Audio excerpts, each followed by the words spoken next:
Yo, yo, yo, it's your host, ToneyBoi, and we're here with episode 3 with my man, Kool Taj the Gr8. Getting in rapper mode.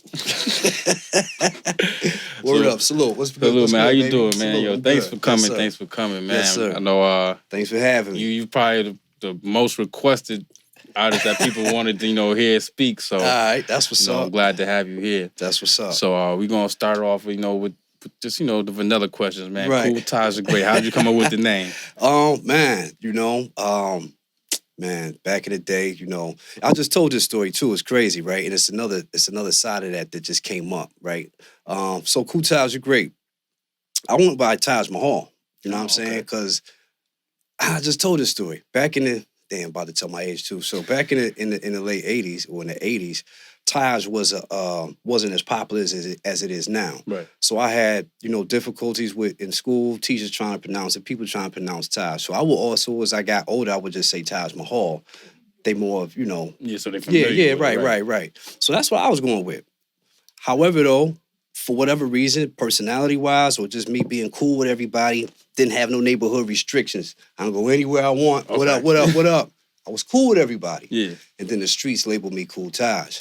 Then, as time went on, I threw on the great because I just believe I'm great at what I do. You know what I mean? So, but on the other side of that, I recently heard that, through the grapevine, snakes hiss behind the back. Man, that name old school. That's old school. Well, I'm old school. You know what I'm saying? Ain't nothing wrong. So let me just answer the question. I'm old school. I'm proud of it. You know what I mean? So I got an old school name, old school soul, and I'm good in my skin. So that's what it is. Word up. So boom, Kool Taj the Gr8. How did you get into hip hop from getting the name and the moniker? Way before I was just little 9-year-old Taj when I got into hip hop. I was fortunate enough. I'm from Buffalo, New York. Fortunate enough to I didn't know the luxury I had at the time. So 9 years old. 84. Living in Buffalo. Hip hop is emerging. Break dance, and we starting to see it getting the remnants from the city. You know what I mean? Right. Us being Buffalo's second largest city in New York State. My grandmother lived in New Jersey, East Orange, New Jersey. Okay. Next door to her was a family, and it was a cat named Reese. He was probably like 19 at the time. 10 years older than me. I'm 19. Yeah. Turntables, cutting and scratching. I'm shy. You know what I'm saying? So my mother takes me over there and, tells Reese like, yo, Taj likes hip hop. Yeah. So I'm sitting there, first time I ever seen cutting and scratching live and direct in front of me. He cutting up Atomic Dog. Oh, okay. Woo! Yeah, blew my mind. Right I'm sitting there, yeah. So the other part of that luxury is my mother going to shop over in New York City. Okay, that was something natural. That was way before I was even born. She was been doing it. Her and my father, Yeah. So, of course, me holding her hand, we in New York City, I get to see it up close. The breakdancing in the subways, the graffiti on the trains. Then my grandfather let me hold his, use his radio. So I got a BLS, Red Alert on BLS. Oh, wow. Magic on BLS, Red Alert on KISS. So I'm getting all of it, getting the fashion. And so I come back to Buffalo, not realizing that Buffalo was a little bit like 2-3 months behind. So as I got older, I started realizing like, oh, I'm on to something. You got an edge. Yeah, I got a little edge. right. I got a little edge. So all that just, shaped me into who I am, and actually being involved in the culture and having, family members, especially my mother. Shout out to my mom. My mom, hip hop head, so it was really due to my mom's trying to keep me busy, constructive, in something creative. Right. And since hip hop was emerging, that's what it was, Oh, that's beautiful. Yeah. That's dope. Probably a story a lot of people don't know, Word. That's why we're here today. Right, so people can learn more. So boom. We'll fast forward a little bit more. What was some of your first influence in Buffalo as hip hop? So like I know I came up watching the Baby Steps era and like the Upstate Dudes and like all these different groups. Yeah. Where would your place be in that? The cast that I looked up to was Kid Cole. You know what I mean? Right. Kid Cole. Tell people a little bit about Kid Cole for people that don't know. Kid Cole is basically, from my knowledge, legendary DJ and producer, an innovator in hip hop, in the fabric of Buffalo hip hop. You know what I'm saying? He's a thread in it. You know what I'm saying? And I remember they used to post up right in front of Lee's car wash. Yeah. You know, and Juneteenth. You know, that's what I'm talking about. Every Juneteenth they post up. You know, we got the cardboard. So they was my influence. DJ Warlock. You know what I'm saying? The Montana Crew. You know, DJing. That's what it was more so about at the time. Rapping was still, you know, it was emerging. You know, but that was like majors, like Big Daddy Key had, you know, major labels, you know, but DJing was heavy, you know what I'm saying? So so yeah, them type of cats, man. Who else? Yeah, as far as Buffalo, you know, that I would say that, you know. Yeah, Kid Cole, shout out to Kid Cole, man, Alan Cole, word. Yeah, and for people that don't know, the younger people, probably the biggest artist that you would know Kid Cole working with was Ashanti back in the 2000s. He had a real big record with her. But there's a bunch of other artists, you know. DMX. You know, DMX, you know, just a really good engineer, good dude. Divine and Debonair, no doubt. Yeah, they were that song right there, yeah. Right. Prince, he talking about fast rap. It was a string of cats that was influential. All right. So what would be some of your influence on your sound, on like what you ended up creating down the way? My sound, your sound, my sound is classic, man. You know, and that's what the battle is right now. I guess for me is that trying to blend in with, you know, the evolution of rap, right? Truthfully, and to be honest, you know, this is always like, yo, you know, young boys, man, no, you don't hate on I don't hate on the young kids, you know what I'm saying? Right. I get it, you know what I'm saying? We was doing goofy stuff too, you know, goofy music or whatever. Not me particularly, but, you know, at the time. So I get it. But what my beef is that there is a certain sound to it. There's a fabric to it. I was trying to give an example like, yo, if you see a BMW, a 750 BMW, and then an X5 BMW, they both BMWs though. Right. You know what I'm saying? They're clearly distinguished, two different models, but it's the same thing. Right. And I think that a lot of what we hear today is not hip hop. We just call it hip hop. You know what I'm saying? Hip hop has a certain sound, a certain texture. And then even again, you know, I'm not looking for people to, you know, go out in the street and break dance and write graffiti on the trains again. However, though, hip hop was basically invented to combat against the systematic depression and oppression of inner city youth. Right. You know what I'm saying? Yeah. But here we are, you know, we perpetuating the ailment. Yeah. So to me, you know, it's goofy to me. You know what I mean? So my sound is classic.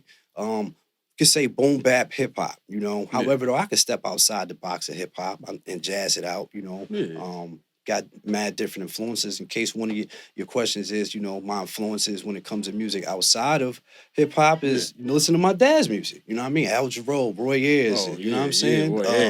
Grover Washington, you know, Maze and Frankie Beverly, and you know what I mean? Jazz, you know, Cannonball Alley, Miles Davis, all that. You know what I mean? So, and then it's crazy because being not to take over. No. It's crazy just talking about the influence in sound, because, you know, different music, you know, kind of molds your sound. Right. You know, I was the black kid growing up on Winslow and Fillmore listening to Hall & Oates, Duran Duran, Styx, you know what I mean? The Police, Sting, you know what I mean? Sting. So yeah, and Kiss.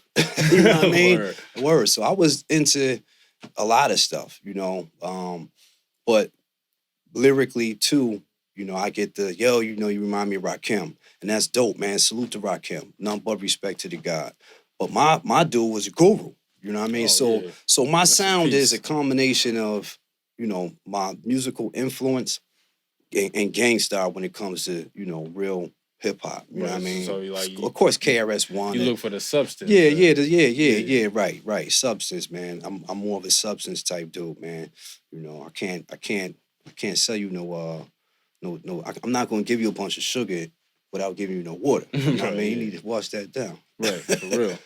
I'm happy that you even touched on, you know, just going through the culture and the people like you influenced by, because with this season, I'm doing Cutler I did Shane Dupree. Okay. So just to give people a different outlook of how hip hop is viewed, because Yeah, it's not yeah. all rap. Right, You know what I'm right, saying? right. So I just wanted to give people that outlook and just like, yo, like, okay, I can really be part of this and have a niche in this game Right. without having to be the superstar face or Right, whatever. right, So right, right. It's yeah, exactly. Truthfully, before even the rapper, man, it was the DJ. the You know, DJ, right? Yeah, right? you know what I'm You saying? know, and 'Cause I then, had Mo Prime, Optimus Prime last yeah, season. You know, the people loved it. So yeah, yeah, yeah, like people, yeah. they don't really understand. Like, like it started with the DJ. There was Right, people carrying crates. right, You know what I'm right, saying? That's how a right, lot of rappers got on. right, You right. don't know Carrying the that crates, carrying right, crates, right. getting in. Yeah, that was one of my loves, man.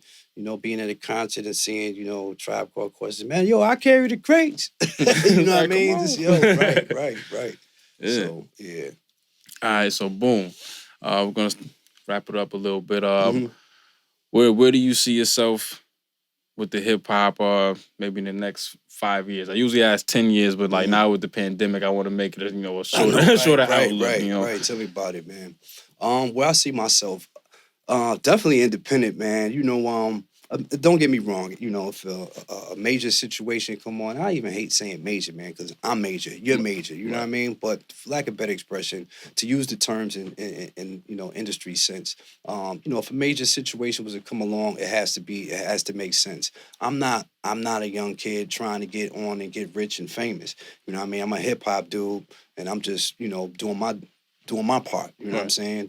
Contributing.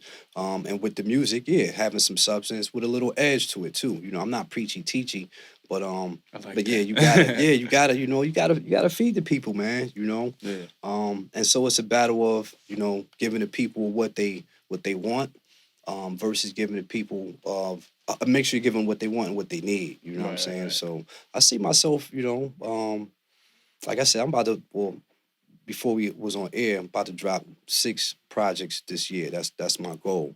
Yeah. After that, to be honest with you, man, I don't know. But what I would like to do is help fellow, artists, trying to come up or whatever, and maybe I go online or something and teach hip hop. You know Hey, what I but mean? So that's needed. yeah, I've always had an understanding that you can't do something without knowing what came before it. right, So, right, like, right, I feel like that would be needed for a lot of, right. these younger cats. Right. And I think, and I think that's another unfortunate situation, man. We want to, and I get it though. Like I totally understand, man. Yeah. Go for a bag, man. Yo, I'm from the projects, man. We ain't had a pot to piss in, yo. You got a $25,000 check in front of me right now.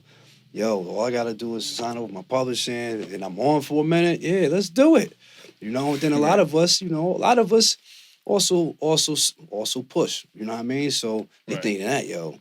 You know how many pounds we can get with that, fam? Like, Right. you know what We I can mean? triple So, this joke. right. That has never really been I don't, that's not my crutch. Right. I'd had my foot in the game, but that was back in the 80s, late 80s, 90s or whatever, grow up and have a family, your mentality changes and your priorities change.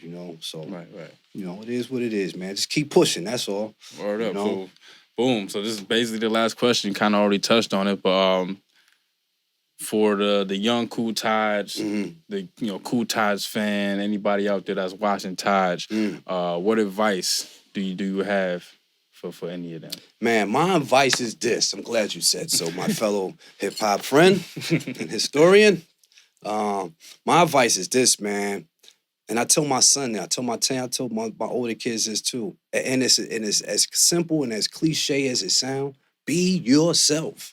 Be yourself, man. Do not sell no part of you. Do not compromise no part of you for material gain, man. Be yourself, but set yourself up to inspire others. Because at the end of the day, somebody's looking at you. It could be your your little family members, whoever. You know what I mean? So, man, do your thing, have fun, but be yourself, man. That's my thing. Word up. And Word. that's the best gem that you can write that At you the end of probably the drop day, on. man. Word. Be happy with being yourself, man. Word up, man. Got any plugs you want to drop in? Social media? Yeah. Why not? I'm dropping this new album the end of this month, end of February, top of March. It's called From the Park Bench Era. Basically, it's that sound from the Ruckers, and basically that's related to the '90s, of course, right? And it just seemed for me, it just seemed like, that's when real dope hip hop kind of just stopped at 99, Don't get me wrong, we had strings of dope hip hop Some really good throughout, stuff. you know what I mean? But the consistency of it was that 90s period. So from the Park Bench era, dropping at the end of this month, top of March, Kool Taj the Gr8 at gmail.com, kooltajthegr8.bandcamp.com. Shout out to all the DJs, social media players that been, spinning the records. Word up, no doubt. Salute, baby. And he's being very modest. One of the DJs he's talking about is DJ Premier. So we gonna close it out, Word man. up. Got Kool Taj the Gr8, Yes, man. I'm sir. ToneyBoi, No Southside Influence.